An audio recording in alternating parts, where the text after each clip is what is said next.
Welcome to the Canes Corner podcast. I am Adam Gold. We are at PNC Arena. Cleanup crew behind me, picking up the pieces of a 4-0 Tampa win over Carolina. We'll talk about the game. I think this is probably more of a big picture conversation today. I know people get a little bent out of shape over the score. Wasn't that bad, but it also wasn't good. And there are some things that we actually have to discuss. So let's get some housekeeping out of the way. We are brought to you by the Aluminum Company of North Carolina, as we always are. So if it's for the exterior of your home, like siding or roofing or storm doors are important. Gutter helmets, oh my gosh, railings, awnings, you got it. They got it all. Aluminumcompany.com for a free, no obligation estimate. So check them out. Sammy Hannes crew do a great job. They do a great job taking care of your home, but they do a better job with customer service. So that's important, right? Life is a customer service industry. I am here serving you, the customer. I am Adam Gold, and I hope you're not too bent out of shape over a bad result tonight. Let's just deal with the game quickly. That was a terrible hockey game. And if you were a Tampa Bay Lightning fan watching that hockey game, you'd have been like, cool, we won 4-0. But gosh, that was a terrible hockey game. Tampa wasn't good either. The game really came down to this. I mean, to be perfectly honest, the game came down to this. Andrei Vasilevskiy is world class, and Pyotr Kochetkov, the first two goals in a game like this, you can't allow. You just can't. If your team's scoring a bunch of goals, you can get away with it because I don't think either goal was atrocious. The first goal seemed to me like Steven Stamkos didn't get much on it. Probably fooled Kochetkov a little bit, but it's not a good goal. I'm not saying that it's a good goal. It reminded me a little bit of the David Pastrnak goal that made it 1-0 Sunday, where there wasn't no shot. It just sort of the momentum of the puck just went through Freddie, but it was kind of the whole play was kind of weird. And so again, of the three goals, that's the one that I thought Anderson, okay, I'll give you a break on that. The other two Sunday were terrible. But in a game that was played this way, you just can't allow that goal. And then the second goal later in the period, about 10 minutes later, Kochetkov, maybe it's a concentration thing. I don't know. And it's one of the things that worries me about any goaltender, not just a rookie, but he makes the initial save on Darren Radish, but he's not on his post. So Braden Point behind the net, that was an easy one. If I recall correctly, it didn't even go in off the near part of his body. It went in like the far part of his body and into the center of the net. So just not a good goal to allow. And those are the two goals that really won the game. But Carolina came out, and in the third period, they had plenty of opportunities to score. I mean, you go right down the line. The Jalen Chatfield try. Jack Drury had a chance. There were tons of opportunities. Jordan Stahl skated right past the puck in the, top of the crease. He could just shovel it in if he makes contact. So plenty of opportunities for Carolina to score. They couldn't get the goal. Brady Shea was robbed on the back door by Vasilevskiy. And the difference really in the game was Andrei Vasilevskiy is the best goalie on earth. And Pyotr Kochetkov is still learning how to be the guy. It doesn't change my feeling about this team and what they need to advance in the playoffs. I believe it's got to be him. I believe it's got to be Kochetkov. But he can't allow the two goals he allowed tonight in this kind of a hockey game. And when I mean this kind of a hockey game, it's not just the score. It's like there were no chances. Tampa had, I think, 8 grade A scoring chances all night. That's it, 8. They were again, Tampa wasn't good either. I can't stress it enough. This was not a good hockey game for either club. Tampa just won. Stamkos scores the first goal, Braden Point the next two, and then Alex Killorn into the empty net. So it is what it is. But that, to me, is the game. Here's one interesting sequence, because I know everybody likes to talk about officiating. I'll just bring up the Sebastian Aho. I guess it was Eric Chernak. Was it Chernak? I think it was Chernak. Eric Aho Chernak issue late in the second period. The penalty on Aho for goaltender interference is I can't even can't explain it. So Belmar, whatever his name is, basically he whacked at Aho and got him across the legs. It's not a trip. I don't think that's a penalty. It didn't look to me like he did anything, but Aho fell. And in falling, his momentum carried him into Vasilevsky.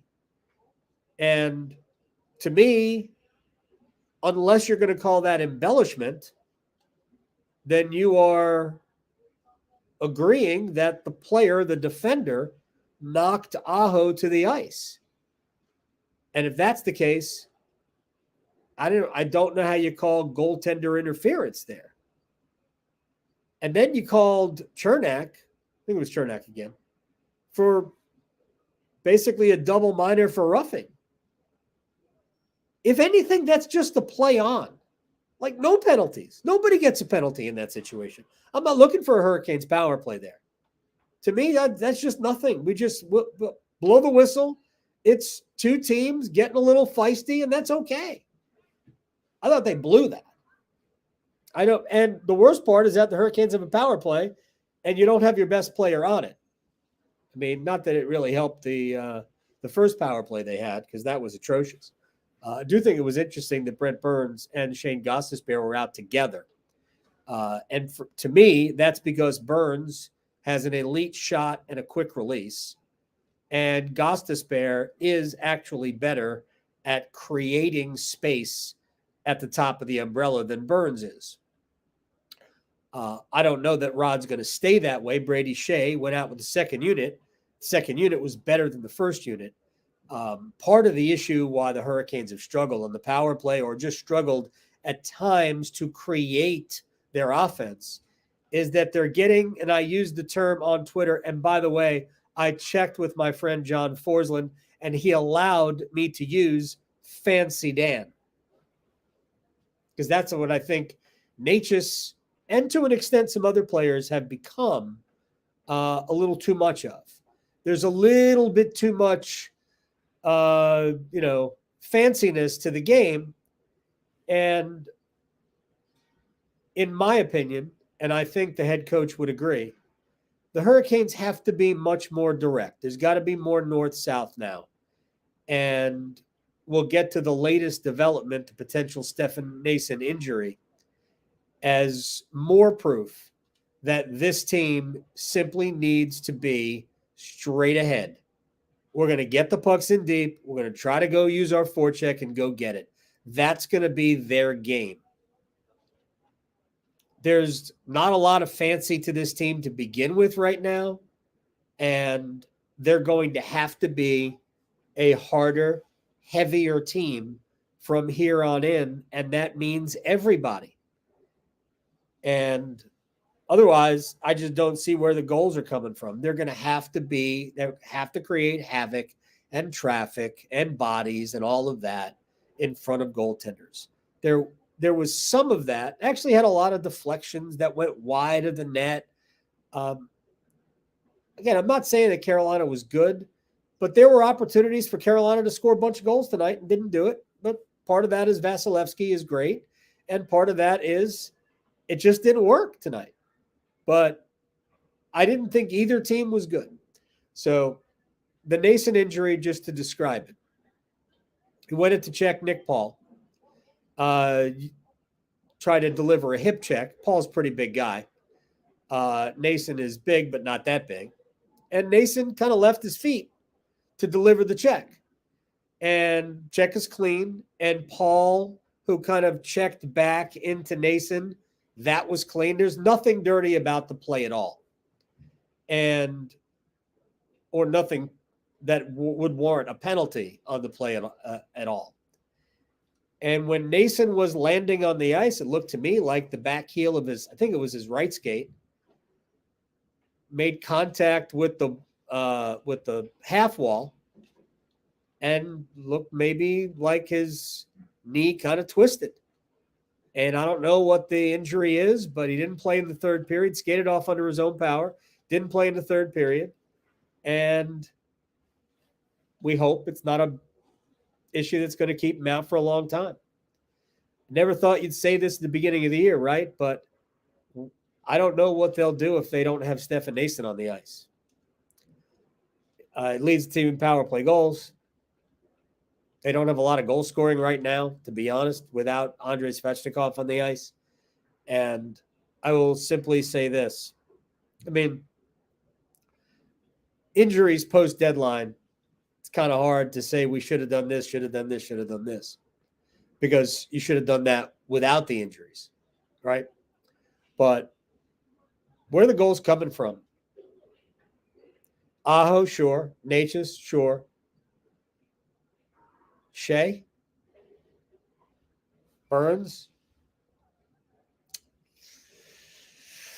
Yeah, I mean, that's an issue. And Nason had gotten back to scoring goals. Seth Jarvis hasn't scored now in, I think it's 16 games. Teuvo Teravainen, he had the goal in New York for the win over the Rangers. And he was good. I thought it was pretty good tonight. I actually like the combination of Teravainen, Stahl, and Foss together. I really do. And with Stefan Nason's injury, maybe Teravainen goes to where Nason has been, and they create Jarvis, Kokoniemi, Teravainen line. I think you have to keep Martinook with Aho and Necas for at least now. But you've got 9 games to figure it out, and only 2 games, I think, are left against playoff teams. I think only 2. Might even be only 1. The Hurricanes have a game left against the Islanders, right? And it might be the only game against the playoff team remaining on the schedule. I have to go check it out. Anyway, they need Stefan Nason. Without him, no Nason, no Svechnikov, no Pacioretty. And I realize we haven't had Ondrej Kase all year, but you brought Kase in for a reason. So, I mean, there's a lot of goal scoring that isn't on the ice. So Carolina needs it'd be a tough blow without Stefan Nason. And it really makes you lean into the direct nature of the way this team has to play. And they can win because they do get scoring from places that other teams don't. Carolina leads the NHL in goals scored by defensemen. And that's before adding Shane Gostisbehere to the lineup. He's got 2 goals with Carolina, hasn't scored since those first 2 games, but still, he's another offensive weapon. Yeah, the power play has to get better. I'll say this 1,000 times in a row. I don't care if your power play doesn't score. If you don't give up power play goals, take it. Just don't lose the special teams battle. If Carolina has to play a 5-on-5 game, they're in better shape. Just don't lose the special teams battle. So if you're not going to score a power play goal, don't give one up. Stay out of the box too. But penalty kill was good tonight. Tampa scored after the power play, their own power play expired. It was the only one they got. But even that was kind of a broken play. And really, very quickly before the goal, Jordan Stahl is coming down the left side with the puck. It's 2-on-1, but I'm not sure Stahl realized that Fost was with him. Or maybe he was shooting for a rebound. But if he was, then you have to shoot that puck to the far side and low. So Vasilevsky has to make a pad save. But Vasilevsky gloved it. And he actually tried to put the puck back in play, but they blew the whistle pretty quickly. So that changes everything. Then it becomes a face-off where Tampa gets control of the puck. They're still on the power play, gets control of the puck, and ultimately, after the power play expires, the pass down low to Stamkos, who really just redirected it. And I mean, you want the stop, but I don't think Stamkos got a ton on it. And sometimes that changeup matters. So again, not a good goal, but I understand. I've seen worse goals than that. And I brought the example of the first goal Freddie Andersen allowed to David Pastrnak Sunday. I mean, it's a bad goal, but it's an understandable goal because I just think he was fooled by actually no shot coming. All right, so let me get through a couple of things that I want to take your calls, or not calls. We're not taking calls. Some questions, and then we're going to jump out of here. It's not going to be a long edition of the Morning After podcast because that game wasn't all that entertaining. 3 things that to me are important. The first one is Pyotr Kochetkov lost the goaltending battle tonight. He allowed 2 goals you can't really allow in a game like that. But I still believe that if Carolina is going to go deep in the playoffs, it'll be with him in net, not with Andersen. I would actually give Ranta a better chance than Andersen. I don't believe Freddie inspires a lot of confidence. I think the team can say what they want. They play the same way in front of every goaltender. But the 3 goals that Freddie allowed against Boston, again, the first one I'll give him a pass on. The other 2, nope, cannot allow. Can't allow either goal. Pasternak's one-timer from a sharp angle when Andersen was actually there. Again, similar to the Kochetkov goal here. I said the same thing. The difference between Kochetkov and Andersen is the high end. I think both guys have been leaky. Both guys have let in soft goals. The high end for Kochetkov's better. And right now, the Hurricanes, in my opinion, their only chance of advancing in the playoffs, given the goal-scoring issues, given the power play challenges, the only chance they've got to extend this season, even into the second round, if, who knows, maybe beyond it, is if they get elite goaltending. And we've seen Kochetkov give them elite goaltending for about 4 to 6 weeks. He started appeared in 14 out of 15 games, something like that. Maybe the number's not quite that bad. 11 out of 12, 12 out of 13, whatever it is. But I think the Hurricanes need the high end to have a chance. And I think you're only going to get that from the one guy. So that's my first takeaway. Second takeaway was we're going to get mesmerized by the final score tonight, but there were so many chances to score. It's just, in a way, it's just one of those things. Now, in the postseason, you're going to have to figure out a way to bury a couple of those. They have to figure out a way. Jalen Chatfield must score there. Brady Shea, that was more about Vasilevsky being great, but the Chatfield one has to be put in the net. I'll even say the Jordan Staal chance where the puck was sort of like too close to his body and he just skated right past it. You just have to figure out a way to get your stick on that puck and shove it in the net. So there were chances. They had plenty of chances to score. The Nason injury. So let's send positive vibes to Stefan Nason and hope that he's okay. All right, let's you know what I haven't done? I haven't reminded all of you to hit the like button. As you smash it, do headbutt it. Headbutt the like button or whatever it is you have to do to be notified of a Morning After podcast here live on YouTube. So do that, subscribe to it. You'll even get notifications when we're going to do something and when the Hurricanes do something amazing. We'll be right here reporting on it as if I report right here on the morning after the Canes Corner podcast YouTube page. You see Canes Corner in the corner. So there you go. So let's start with Patrick. Now that the big 10-game stretch is over, what's my conclusion of the Canes trade deadline moves? My conclusion hasn't changed from the beginning. I said it from the beginning.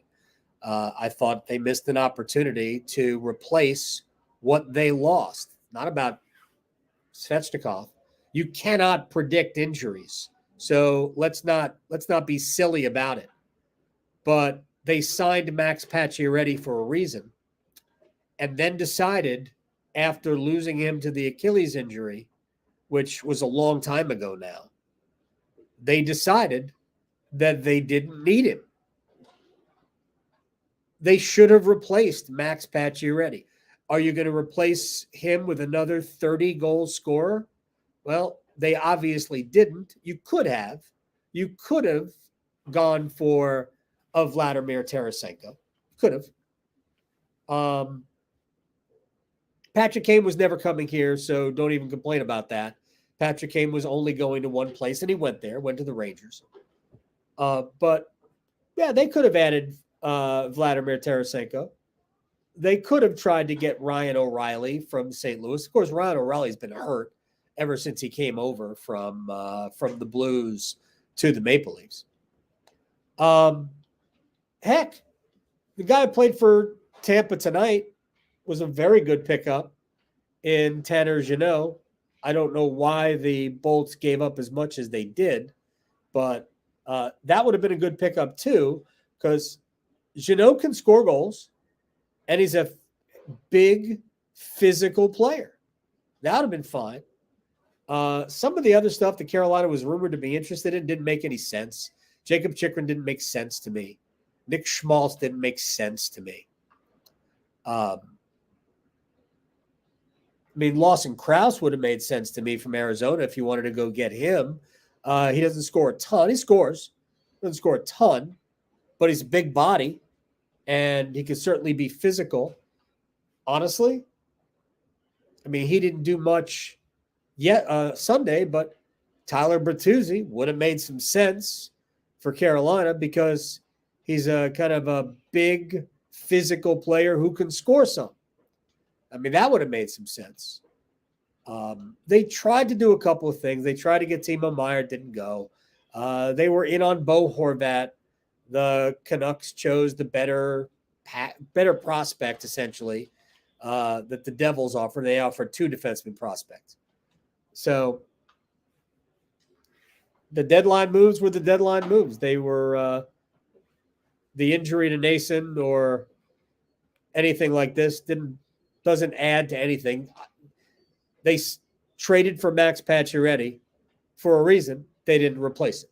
And that is, that was always my position on this. Kieran says no puck luck tonight. That's part of it.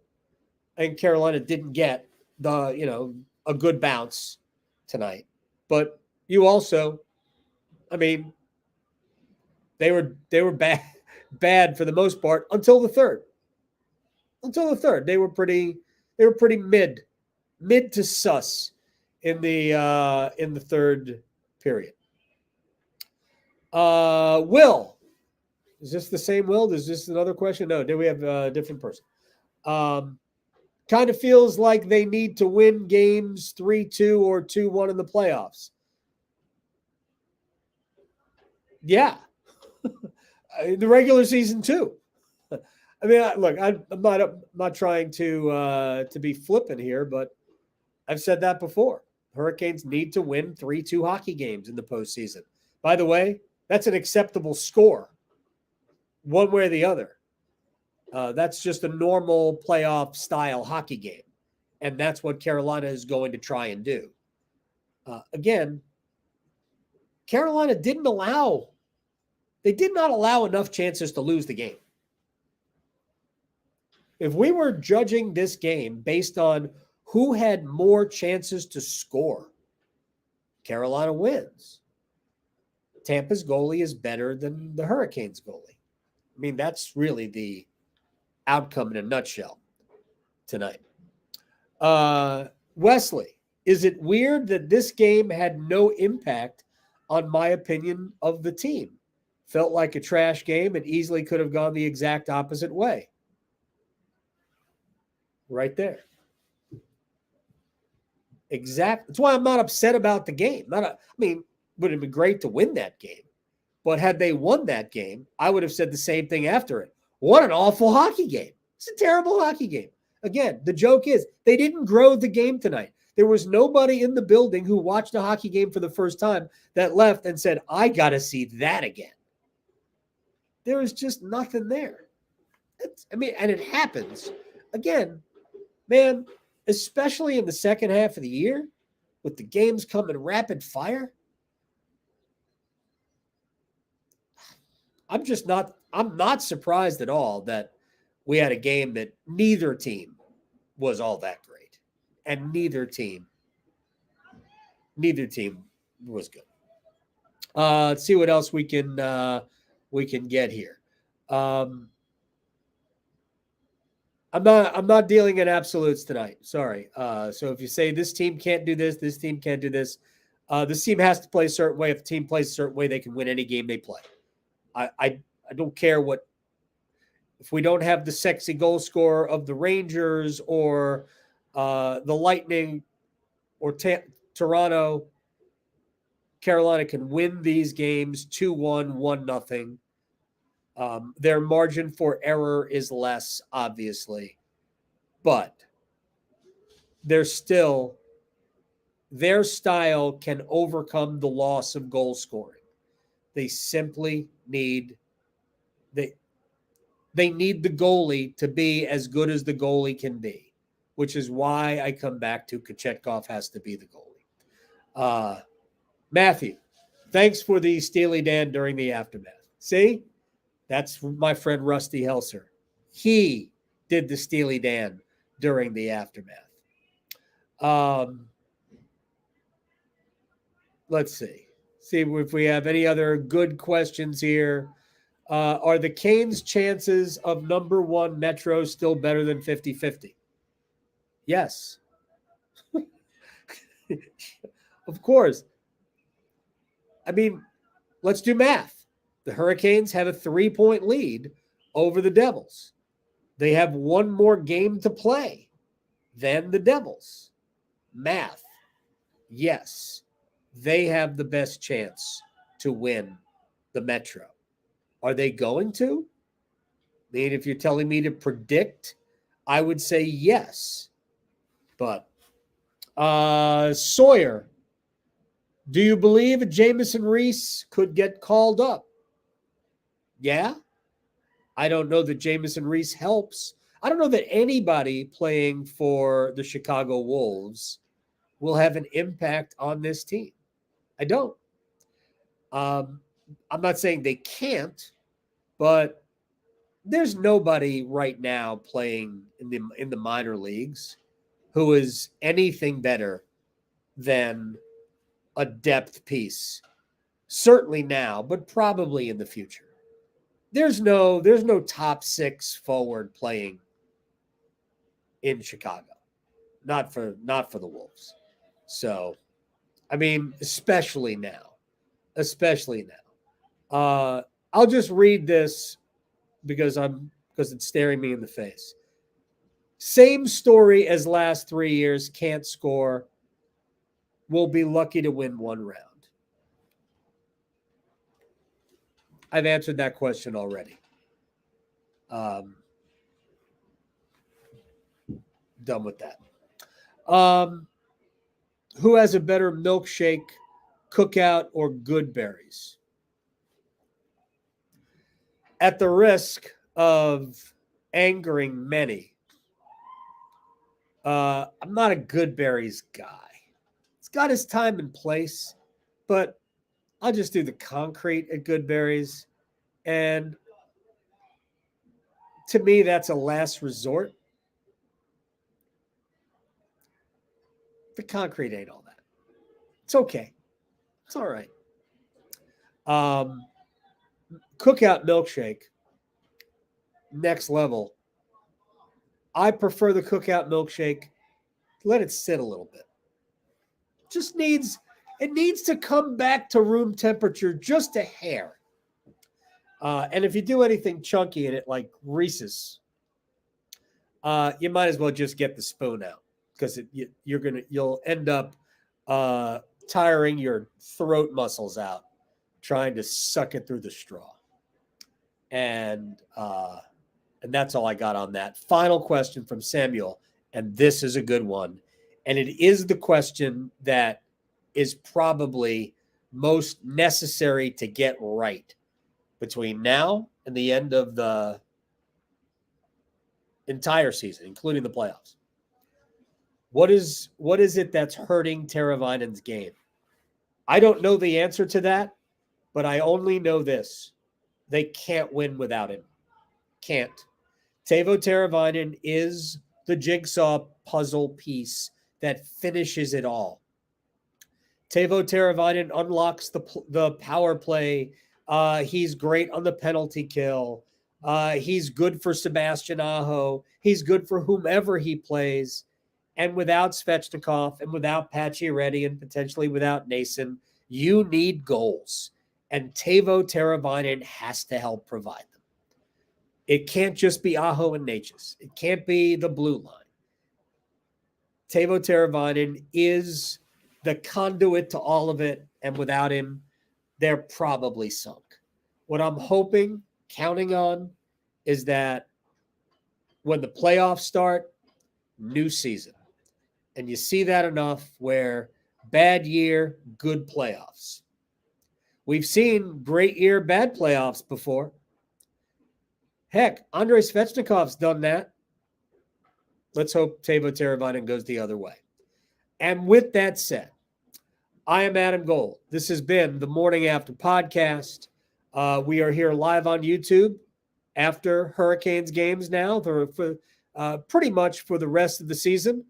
We'll kind of take it play it by ear type of a thing. So we might not do 100% of these after each game, but the plan is Thursday night after the Canes and the Red Wings to do it here.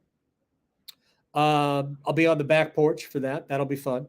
Anyway, we're brought to you by the Aluminum Company of North Carolina. If it's for the exterior of your home, you can find it at the Aluminum Company of North Carolina on Hamlin Road in Durham. You should check them out online, aluminumcompany.com. Free no obligation estimate for all of your exterior home improvement needs.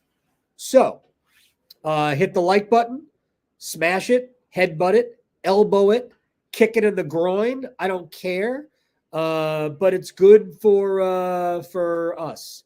You're doing it for me, actually, and I'm doing this for you. So it really works hand in hand. So do that. And you can also, if you're a terrestrial podcast listener, wherever you get your podcast, give us a follow, because then it shows up automatically in your phone. And with that said, from PNC Arena, I'm Adam Gold, and we will chat at you Thursday night after the Hurricanes take on the Red Wings. Bye.